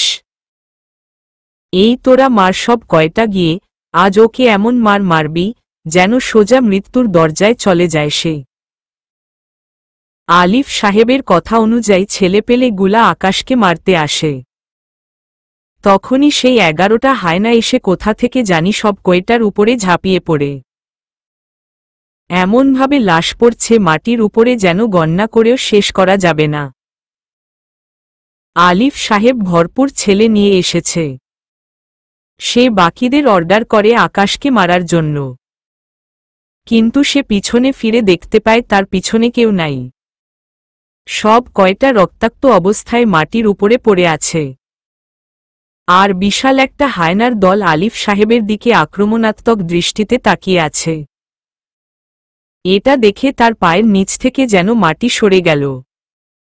এই যে মিস্টার আলিফ, মারবি না আমায়? খুব তো বড় বড় কথা বলছিলি যে আমায় মারবি, তোর অনেক পাওয়ার। দেখি এবার দেখা দেখি তোর পাওয়ার। আমিও দেখতে চাই তুই কত বড় খেলোয়াড়। কে কে কে তুমি? আমি তোর বাপ। তুই না আমার মারতে হাজার খানিক ছেলেপেলে নিয়ে এসেছিস? আর তুই না এই শহরের নামকরা নেতা? তো এবার মেরে দেখা। আকাশের কথা শুনে আলিফ সাহেবের বুক ধরধর করে কাঁপতে শুরু করে। তার উপরে হায়নাগুলা আলিফ সাহেবের দিকে রক্তচোষার মতন তাকিয়ে আছে। আকাশ একবার বলা মাত্রই আলিফ সাহেবকে যেন হায়নাগুলো টুকরো টুকরো করে ফেলবে। প্লিজ, আমার ভুল হয়ে গেছে। আমায় তুমি ক্ষমা করে দাও। তোর কোনো ক্ষমা নাই। ধর নে পিস্তল। পিস্তলটা আলিফ সাহেবের দিকে ছুঁড়ে মারলাম। এটা দিয়ে আমায় গুলি করে মেরে ফেল। না হয় তুই আজ এখান থেকে জীবিত যাইতে পারবি না। সম্মান দিতে চেয়েছিলাম অনেকবার, কিন্তু তুই সেটা ঠুকরে দিয়েছিস। এবার তোকে আমার হাতে থেকে কে বাঁচাবে? মায়া আকাশের দিকে অসহায়ভাবে তাকিয়ে আছে। চোখের ভাষায় মায়া তার বাবাকে ক্ষমা করে দিতে বলছে। এই ছেলে, প্লিজ আমার বাবাকে ক্ষমা করে দাও। উনাকে কিছু করিও না। কেন? এখন কেন? অনেক তো বড় বড় কথা বলেছিলি যে আমি ছোট লোক, আমায় মেরে কোমায় পাঠিয়ে দিবি, কিন্তু এখন সেসব থার্ড ক্লাস মার্কা ধামকি কোথায় গেল? প্লিজ, আমাদের ভুল হয়ে গেছে। এবারের মতন মাফ করে দাও।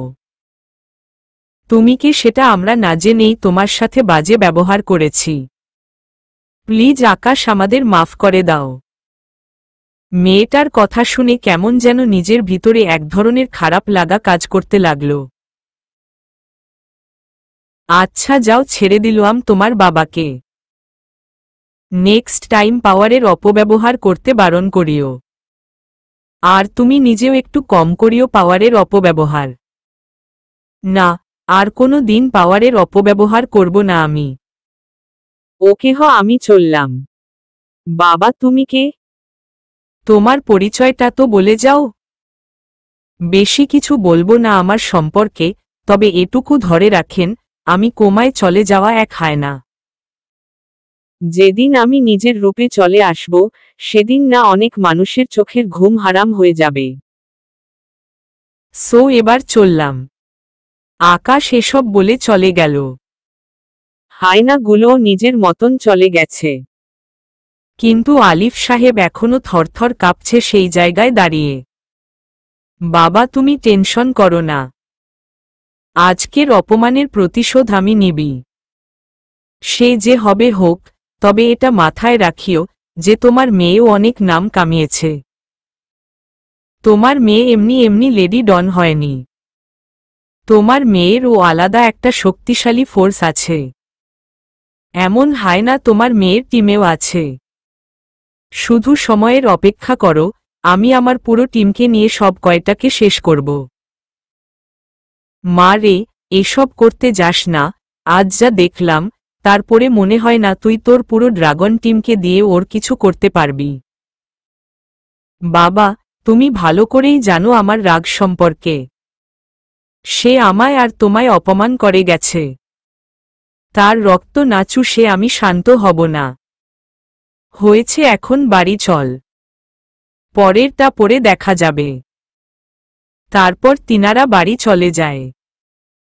এদিকে পুরো কলেজ যেন আকাশের দিকে হা করে তাকিয়ে আছে। কারোর মাথায় এই ঢুকছে না যে কে এই ছেলে, আর কি তার পরিচয়। যেই ছেলে এই শহরের নামকরা নেতা আলিফ সাহেবের চোখের ঘুম হারাম করে ফেলতে পারে, সবার মাথা যেন হ্যাং করে আছে। এই প্রান্ত চল বাসায়। দোস্ত তোকে দেখে আমার সত্যিই ভয় করছে। কে তুই প্লিজ বলবি? আর তোর এত পাওয়ার যে তুই আলিফ সাহেবকেও পর্যন্ত ছাড়লি না। প্লিজ বল না কে তুই। প্রান্ত, এখনো সময় আসেনি আমার পরিচয় জানার। আমি বললাম তো সময় আসলে তুই নিজেই জেনে যাবি। আচ্ছা তা ঠিক আছে, কিন্তু তোর ওই দানবগুলা আমাদের কিছু করবে না তো আবার? তুই কি পাগল নাকি? ওরা তোদের কেন কিছু করতে যাবে? না, এমনি বললাম। দেখ আমি কখনো খারাপকে সাপোর্ট করি না। সব সময় ভালোর সাপোর্টেই থাকি, সো টেনশন মুক্ত থাক। তবে যে আমার সাথে আঙ্গুল বাঁকা করবে, তাকে আমি কবর থেকে তুলে মারব। সে মরে গেলেও তার লাশকে কুপিয়ে টুকরো টুকরো করব। ভাইরে ভাই, তুই কোনো লেভেলের মাল সেটা আমার অনেকটা বুঝে এসে গেছে। আসলেই মানুষের উপরটা দেখে কখনো বিবেচনা করা যায় না যে মানুষটা কেমন। হুর তোর লেখোচার অনেক হয়েছে, এবার ঘরে চল। তারপর দুজনে ঘরে চলে আসলাম। ঘরে এসে খেয়ে দিয়ে রেস্ট করে বিকালের দিকে প্রান্তকে নিয়ে হাঁটতে বের হয়েছি। প্রান্ত এমনভাবে রাস্তার মধ্যে বুক ফুলিয়ে হাঁটছে, যেন মনে হয় সে কোনো বড় মাপের কর্মকর্তা। প্রান্ত কি ব্যাপার, আজ খুব জোশে মনে হচ্ছে? পিন্টু কিন্তু এখনো তোর উপরে ক্ষেপা। সে যদি তোকে এই অবস্থায় রাস্তার মধ্যে পায়, তাহলে তো তোর 12টা বাজিয়ে দিবে। আরে ধুর বেটা, ওসব পিন্টু টিন্টু খাওয়ার সময় নাই আমার এখন। ওসবকে আমি এখন গুনিও না। তখনই পিন্টু হুট করে কোথা থেকে জানি চলে আসে। ওই যে দেখ পিন্টু, এবার তোকে কিমা বানাবে। দোস্ত প্লিজ তুই আমাকে বাঁচা। কিরে তোর বীরত্ব এখন কোথায় গেল? তুই না বলে কাউকে গুনিস না। আরে হো বেটা, সেটা তো তুই সাথে আছিস তাই বলেছি। কিন্তু এখন দেখ তার সাথে কত ছেলে পেলে। সে যদি সত্যিই এসে আমাকে কিমা বানিয়ে দেয়। হা হা হা, আরে পাগলা টেনশন করিস না। আমি আছি তোর সাথে। পিন্টু এসে আমার সাথে দেখা করে। ভাই কেমন আছেন? আপনার শরীর ঠিক আছে তো? হ্যাঁ, আমি ঠিক আছি। কিন্তু হঠাৎ আমার কাছে কি কারণে? না প্রান্ততে মারতে এসেছ? আরে না ভাই, কি যে বলেন আপনি। আমি এসেছি আপনার সাথে দেখা করতে। আর তাছাড়া প্রান্তর গায়ে কোনো দিন ও আমি হাত দিব না। আমার ও জানের ভয় আছে ভাই। আমি এত সহজে দুনিয়া ছাড়তে চাই না। হ্যাঁ তো বলো, কেন দেখা করতে এসেছ? ভাই আমি প্রান্তর কাছে মাফ চাইতে এসেছি। প্রান্ত, আমার ভুল হয়ে গেছি। আমি যদি জানতাম তুমি সাথে করে কোনো এক চিতাবাঘকে নিয়ে ঘুরে বেড়াচ্ছ, তাহলে কোনো দিন ও তোমায় মারতে আসতাম না। হ্যাঁ, এখন কেন? খুব তো দাপট দেখিয়েছিলেন, এখন কই গেল ওইসব দাপট? ভাই আমার ভুল হয়ে গেছে। আমায় মাফ করে দাও। হ্যাঁ, মনে রাখিয়েন কিন্তু। এরপর যদি আমার সাথে লাগতে আসেন, তাহলে কিন্তু আকাশ আপনাদের কাউকে ছাড়বে না।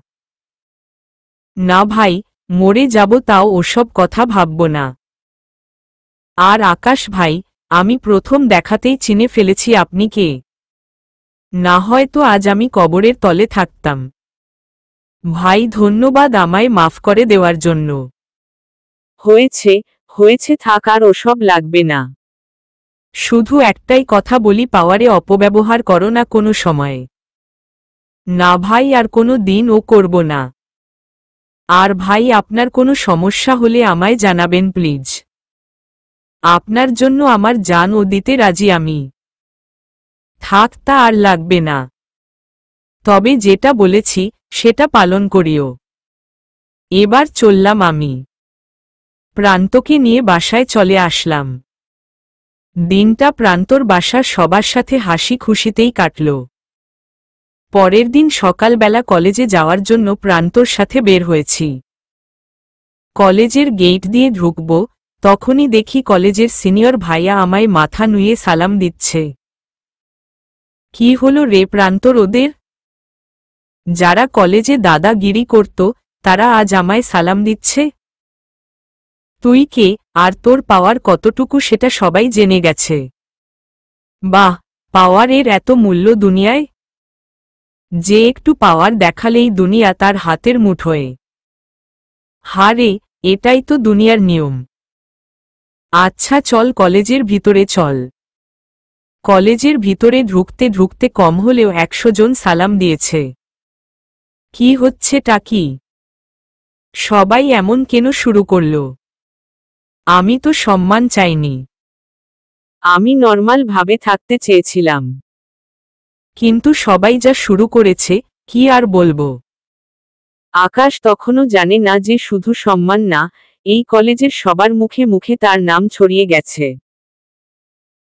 সবাই এটা মানতে শুরু করে দিয়েছে যে এই কলেজে কোনো এক চিতাবাঘ হস্তক্ষেপ করেছে। কোনো এক ভয়ঙ্কর বাঘ এই কলেজের সবার সাথে চলাফেরা করছে। আকাশ ক্লাসরুমে ঢুকতেই সবাই আকাশ মাহমুদ বলে চেঁচিয়ে উঠল। আরে বাপরে, কি হলোটা কি? সবাই আমাকে অবাক করিয়ে দিয়ে এসে আমায় জড়িয়ে ধরল। সবাই আমার সাথে বন্ধুত্ব করার জন্য উঠে পড়ে লেগেছে। পুরো কলেজ যেন আকাশ মাহমুদ নামে রোল পড়ে গেছে।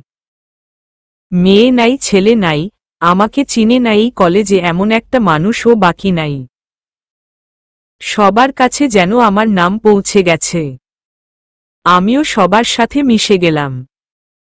একটু পর স্যার এসে ক্লাস করাতে শুরু করল। আমি বসে বসে স্যারের লেকচার শুনছি, তখনই মায়া ক্লাসে আসে। সে স্যারের অনুমতি না নিয়েই ক্লাসে ঢুকে পড়ে। সবাই তো অবাক। তবে আমি কোনো অবাক হইনি। কারণ বড়লোকের দুলালিরা একটু পাওয়ার দেখাবে, এটাই স্বাভাবিক। তবে সে তার পরবর্তী কাজে আমায় ও অবাক করিয়ে দেওয়া থেকে বাকি রাখল না। সে ক্লাসরুমে ঢুকে যা করল, তাতে তো আমার না শুধু, পুরো ক্লাসের সবার এই হুঁশ উড়ে গেল। আমি বসে বসে স্যারের লেকচার শুনছি, তখনই মায়া ক্লাসে আসে। সে স্যারের অনুমতি না নিয়েই ক্লাসে ঢুকে পড়ে। সবাই তো অবাক। তবে আমি কোনো অবাক হইনি, কারণ বড়লোকের দুলারিরা একটু পাওয়ার দেখাবে, এটাই স্বাভাবিক। তবে সে তার পরবর্তী কাজে আমায়ও অবাক করিয়ে দেওয়া থেকে বাকি রাখল না। সে ক্লাসরুমে ঢুকে যা করল, তাতে আমি না শুধু, পুরো ক্লাসের সবার এই হুঁশ উড়ে গেল। সে এসে সোজা আমার পাশে রিমা নামের এক মেয়ে বসা ছিল, তার ব্যাগ উঠিয়ে ফিক্কা মারে। এই রিমা, সর তুই, আমি আকাশের পাশে বসব। আরে হ মায়া, আজীব তো। কি সমস্যা তোর? হ্যাঁ, তুই আমার ব্যাগ এইভাবে ফিক্কা কেন মারলি? মেরেছি, বেশ করেছি, বেশি করলে তোকেও ফিক্কা মারব, ভালো চাস তো জায়গা ছাড়। আমি ওর পাশে বসব। মায়ার কাণ্ড দেখে তো পুরাই অবাক। আল্লাহ, কি করছে কি মেয়েটা? হঠাৎ তার মাথায় কোনো ধরনের ভূত চেপে বসল। না, আমি উঠব না। আকাশ আমাদের খুব ভালো বন্ধু, তার সাথে আমিই বসব। আর তাছাড়া তুই তো বড়লোক বাপের দুলালি, তুই আজ ওর পাশে বসার জন্য লাফালাফি কেন করছিস? রিমা, বাড়াবাড়ি করিস না, আমি ওর পাশে বসব তো বসব। না, আমি সরব না, তোর যা করার কর। আর শোন, একটা কথা মাথায় রাখিস, তোর পাওয়ার এখন আর আমরা গায়ে মাখি না। তোর বাবার কতটুকু ক্ষমতা, তা আমরা দেখে নিয়েছি। এতদিন মুখ বুঝে সহ্য করেছি তোকে, তোর অসৎ আচরণকে, কিন্তু এখন তোর মুখের উপরে জবাব দেওয়ার মতন কাউকে পেয়ে গেছি আমরা। সো একদম গলাবাজি করবি না। স্যার, আপনি রিমাকে আকাশের পাশ থেকে উঠতে বলেন। আমার কিন্তু চরম রাগ হচ্ছে। সেটা আমি জানি না মায়া, তোমার কিছু বলার হলে তুমি আকাশকে বলো, কারণ সে এখন এই কলেজের মাথা। মায়া স্যারের কথা অনুযায়ী আকাশকে বলে, আকাশ, ওকে তোমার পাশ থেকে উঠতে বলো, আমি তোমার পাশে বসব। সরি, সেটা হচ্ছে না, রিমা আমার পাশেই বসবে। আকাশের মুখে না শুনে মায়ার চোখ মুখ যেন একদম কালো হয়ে গেছে। সে অসহায় দৃষ্টিতে আকাশের দিকে তাকিয়ে আছে। মায়ার চোখ মুখ দেখে মনে হচ্ছে যেন সে এখনই কান্না করে দিবে। তাই রিমাকে উঠে অন্য জায়গায় বসতে বললাম। রিমা আমার কথা মতন উঠে অন্য জায়গায় বসল। আর মায়া এসে আমার পাশে বসে। আমার পাশে বসতে পেরে যেন তার চোখে মুখে আনন্দের ছাপ দেখতে পেলাম আমি। ধন্যবাদ আকাশ। আমি কোনো উত্তর দিলাম না। স্যার লেকচার দেওয়া শুরু করেছে, আমি স্যারের লেকচার শুনায় মন দিলাম। হঠাৎ এই মায়া আমার হাত চেপে ধরল। আকাশ, আমি সরি। আমি না জেনে তোমার সাথে অন্যায় করে ফেলেছি। প্লিজ আমায় মাফ করে দাও। এখানে মাফের কিছু নেই মায়া। তবে তুমি যেটা করেছ, সেটা ভুল। পারলে নিজ থেকে শুধরে যাও। সত্যি আমি শুধরে যাব, প্লিজ একটা সুযোগ দাও আমায়। এখানে সুযোগের কি হলো মায়া? নিজের খারাপই নিজেই শুধরাও, তাহলেই হবে। আকাশ, সেদিন না তুমি আমায় কিস করেছিলে? বিশ্বাস করো, আমি তারপর থেকে কেমন জানি হয়ে গিয়েছি। আমি তোমাকে সেই অধিকারটা সারা জীবনের জন্য দিতে চাই। মায়া, কি সব বলছো উল্টাপাল্টা? আমার কোনো অধিকার দরকার নেই। একা আছি, ভালোই আছি। না, আমার তোমাকে চাই বলে আকাশের হাত আরো শক্ত করে চেপে ধরল। প্লিজ আমায় ফিরিয়ে দিও না। মায়া অতিরিক্ত হয়ে যাচ্ছে কিন্তু। এসব কিছু করবে জানলে কখনোই তোমাকে আমার পাশে বসতে দিতাম না। আকাশ, প্লিজ একটা বার তুমি আমায় সুযোগ দাও। ধ্যাত, মেজাজটাই খারাপ হয়ে যাচ্ছে আমার।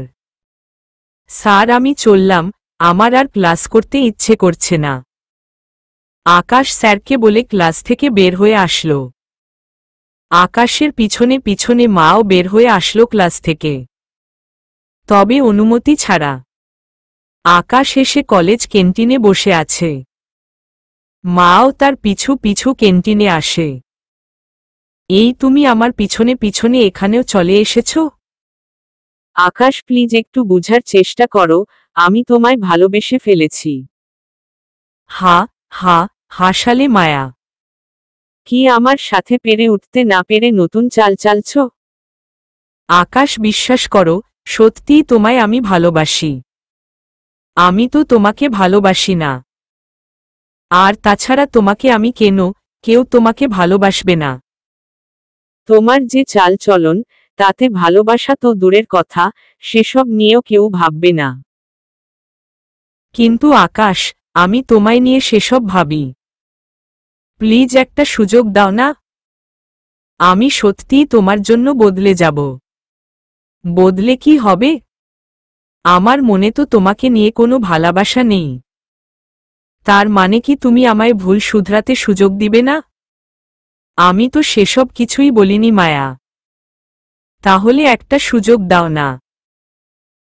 আমি জানি না আমি তোমায় কিভাবে এতটা ভালোবেসে ফেলেছি। শুধু ভালো না, অনেক ভালোবেসে ফেলেছি। প্লিজ তোমার কাছে একটা সুযোগ ভিক্ষা চাই। মেয়েটার কথা শুনে মায়া লেগে গেল। আচ্ছা, যাও, একটা সুযোগ দিলাম। তবে 2 মাস সময় তোমার হাতে, এই কয়দিনে তুমি আমায় পারলে নিজের করে নাও। পারলে আমার মনে ভালোবাসা সৃষ্টি করো, তাহলেই তোমাকে নিয়ে আমি ভাবব। আচ্ছা, ঠিক আছে। 2 মাসে তোমাকে আমি ভালোবাসা দিয়ে নিজের করে নিব। তবে হ্যাঁ, কোনো রকমের অন্যায় আচরণ বা জুলুম তুমি আমার উপরে করতে পারবে না। আচ্ছা ঠিক আছে। কোনো অন্যায় বা জুলুম আমি করব না। ভালোবাসা দিয়ে তোমায় আমি আদায় করে নিব। ওকে, তাহলে এখন থাকো। ক্লাস ছুটি হবে একটু পর। প্রান্ত বের হবে এখন, বাসায় যেতে হবে আমার। একটু পর ক্লাস ছুটি হলো, আমি আর প্রান্ত বাসায় চলে এলাম। তবে মনে মনে মায়ার কথা ভাবছিলাম, তাকে কি সুযোগ দিয়ে আমি নিজের বিপদ ডেকে আনছি। না, প্রান্তর সাথে এসব নিয়ে একটু আলোচনা করা দরকার। প্রান্ত, তোকে একটা কথা বলার ছিল। হ্যাঁ বল। মায়া আমায় ভালোবাসার অফার করেছে। তাকে আমি 2 মাস সময় দিয়েছি আমায় নিজের করে নিতে। তবে তাকে আমি ভালোবাসি না। আমি কি কাজটা ঠিক করলাম? আকাশ, দেখ, যেহেতু জীবনে কাউকে না কাউকে আপন করতে হবে, তাহলে তাকে তুই সুযোগ দিয়ে ঠিক করেছিস। তবে আমার কেমন যেন খটকা লাগছে তাকে নিয়ে। হুট করে কেমন পরিবর্তন হয়ে গেল মেয়েটা। আমিও ঠিক সেটাই ভাবছি। আরে টেনশন নিস না, সে যদি কোনো খারাপ চিন্তা নিয়ে তোর সাথে এসবে জড়াতে চায়, তাহলে তোর কোনো ক্ষতিই সে করতে পারবে না। কারণ তুই কোনো বনের বাঘ সেটা সে জেনে গেছে। সে আমার ক্ষতি অবশ্য করতে পারবে না। আরে ছাড় তো সেসব কথা এখন। চল বাহির থেকে ঘুরে আসি। প্রান্তকে নিয়ে বিকালের দিকে বাহিরে ঘুরতে আসলাম। তখনই ফোনে অচেনা নাম্বার থেকে একটা ফোন আসে। ফোনটা রিসিভ করতেই, ভাই জাদুঘর আপনার সাথে দেখা করার জন্য বাংলাদেশ আসতে চাচ্ছে। তার টিমের ছেলেকে নাকি কারা জানি মেয়ে রাস্তায় ফেলে রেখেছে। গলার আওয়াজ শুনে বুঝতে বাকি রইল না যে এটা কে। জাফর, তুই আমার নাম্বার কোথায় পেয়েছিস? ভাই, অনেক কষ্টে জোগাড় করেছি এক ছোট ভাই থেকে। জাদুঘরকে বলে দে আমি তার সাথে দেখা করতে পারবো না। আর তোরা কি জানিস না যে আমি সব ছেড়ে দিয়েছি? ভাই, জাদুঘরকে আমি সমস্তটা বলেছি। কিন্তু সে নাছোড়বান্দা। সে আপনার সাথে দেখা করবেই। কারণ সে নাকি দেশে আসতে ভয় পাচ্ছিল আপনার জন্য। তাই আপনার অনুমতি নিয়ে দেশে আসতে চায়। আচ্ছা, যা তাকে বলে দে 1 সপ্তাহের মধ্যে দেশে আসতে। ওকে ভাই। জাফরের সাথে কথা বলে ফোন রেখে দিলাম। কিন্তু আমার মাথায় এটা নেই যে প্রান্ত আমার সাথে। আকাশ, আমি অনেকটা শুনেছি তোর কথা। কোনো জাফরের কথা বলছিল, সে তো আন্ডারওয়ার্ল্ড ডন। আর তাছাড়া তুই কি ছেড়ে দিয়েছিস? প্রান্ত, নিজের চোখে সমস্তটা না দেখলে কখনো বুঝতে পারবি না আমি কে। তাই মুখে বলবো না। সময় হলে নিজের চোখেই সবটা দেখে নিস। কারণ অতীত কখনো লুকায়িত থাকে না। আচ্ছা। মেজাজটা খারাপ হয়ে যাচ্ছে। দুনিয়ার কোলাহল থেকে যতই দূরে আসতে চাই, দুনিয়া ততই আমায় আঁকড়ে ধরে।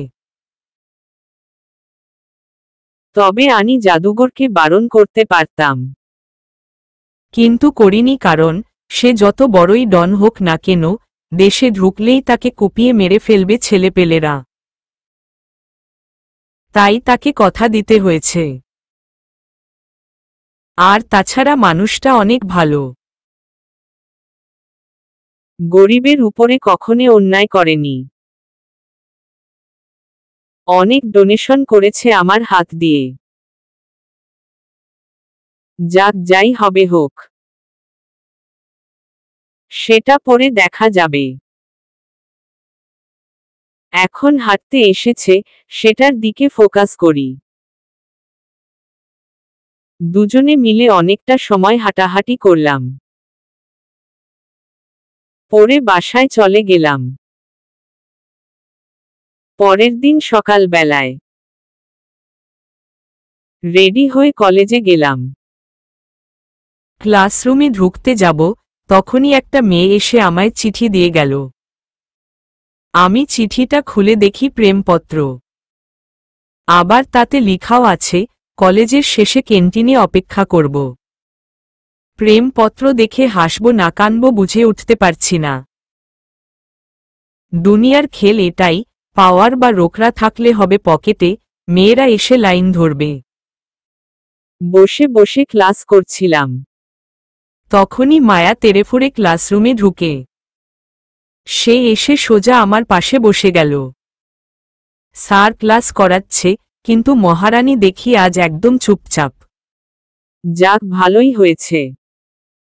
ক্লাস শেষ করে কে সেই প্রেমিকা, তাকে দেখার জন্য কেন্টিদের দিকে হাঁটা ধরলাম। ক্যান্টিনে গিয়ে দেখি মায়া সেই মেয়েকে চেয়ার দিয়ে মেরে মাটিতে শুইয়ে রেখেছে।